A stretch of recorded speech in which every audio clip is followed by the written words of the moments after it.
কখনো বিতর্কিত মন্তব্য করে, আবার কখনো আচরণের জন্য। প্রায় খবরের শিরোনামে থাকেন তৃণমূল সাংসদ কল্যাণ বন্দ্যোপাধ্যায়। সবাইকেই যেন চোখ রাঙাতে ব্যস্ত তিনি। তার আক্রমণের হাত থেকে রেহাই পান না সাংবাদিকরাও। আর এবার তৃণমূল সাংসদের বিরুদ্ধে অবমাননাকর শব্দ ব্যবহারের অভিযোগ উঠল, তাও আবার লোকসভায়। আর তা নিয়ে সরব হলেন বিজেপির আইটি সেলের প্রধান অমিত মালব্য। বুধবার বাজেট নিয়ে আলোচনায় মোদী সরকারের সমালোচনা করেন অভিষেক বন্দ্যোপাধ্যায়। এছাড়া কৃষি আইন এবং নোটবন্দি নিয়েও অধ্যক্ষ ওম বিড়লার সঙ্গে অভিষেকের উক্ত বাক্য বিনিময় হয়। সেই সময় পিছন থেকে উঠে কল্যাণ বন্দ্যোপাধ্যায় অবমাননাকর মন্তব্যটি করেন বলে অভিযোগ। সেই ভিডিও নিজের এক্স হ্যান্ডেলে শেয়ার করেন অমিত মালব্য।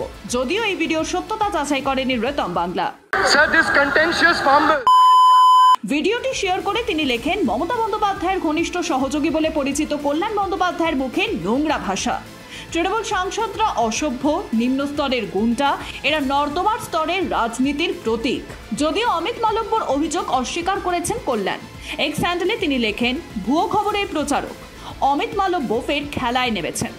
লোকসভায় কার্যবিবরণী একটি ভিডিও ক্লিপ শেয়ার করেছেন তিনি।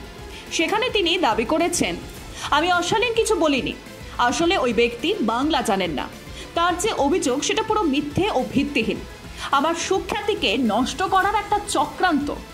আমি এটা খুব গুরুত্ব দিয়ে দেখেছি, তাকে চ্যালেঞ্জ করছি, তাকে এই দাবির বিষয়টি প্রমাণ করতে হবে, নয়তো আমারও দেশের কাছে ক্ষমা চাইতে হবে।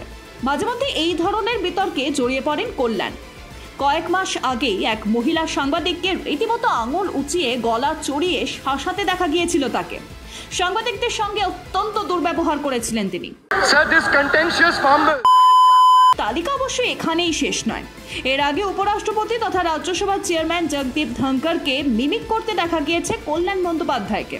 হাত নাড়িয়ে বিবিধ অঙ্গভঙ্গি করে ধনখড়ের নকল করেছিলেন তিনি, যা দেখে হাসাহাসি শুরু করে দিয়েছিলেন বাকি সাংসদরা। এর জন্য ব্যাপক বিতর্কের মুখে পড়েছিল কল্যাণ। আর এবার সংসদে দাঁড়িয়ে গালিগালাজ করে বিতর্কে জড়ালেন তিনি। একজন জনপ্রতিনিধির মুখে প্রকাশ্যে এই ধরনের মন্তব্য একেবারেই শোভা পায় না বলেই মত বিশেষজ্ঞদের। Bureau report, Ritam Bangla.